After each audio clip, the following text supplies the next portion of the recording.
दिवाळीच्या शेवटच्या दिवशी आपण भाऊबीज साजरी करतो, पण कधी विचार केला आहे का याची सुरुवात कशी झाली? सूर्यदेव आणि संज्ञा देवी यांना 2 अपत्य जन्माला आले. यमराज जो मृत्यूचा देवता आहे आणि यमुना जी पृथ्वीवर नदीच्या स्वरूपात आहे. लहानपणापासूनच या दोघांमध्ये अतूट प्रेम होते, पण काळ जसजसा पुढे गेला यमराजाच्या जबाबदाऱ्या वाढल्या आणि तो यमुनाकडे येण्यास टाळाटाळ करू लागला. यमुना दरवर्षी तिच्या भावाला प्रेमाने बोलवायची, पण यमराज नेहमी म्हणायचा वेळ नाहीये. पण एक दिवस यमराजाच्या मनात अपराधीपणाचा संकोच निर्माण झाला आणि तो यमुनेला भेटायला तिच्या घरी गेला. यमुनेची प्रेमसेवा पाहून त्याचं मन भरून आलं. तो खूप प्रसन्न झाला आणि यमुनेला विचारलं, तुला काय वरदान हवे? तेव्हा यमुनेने स्वतःसाठी काहीही न मागता तिच्या भक्तांसाठी एक वरदान मागितले. जे भाऊ बहीण या दिवशी एकमेकांना प्रेमाने भेटतील त्यांना दीर्घायुष्य, आरोग्य आणि सुख समृद्धीचं वरदान मिळाव. म्हणूनच या दिवशी आपण भाऊबीज साजरी करतो.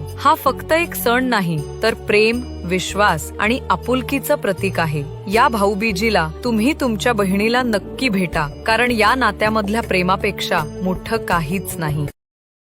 Download ShareChat.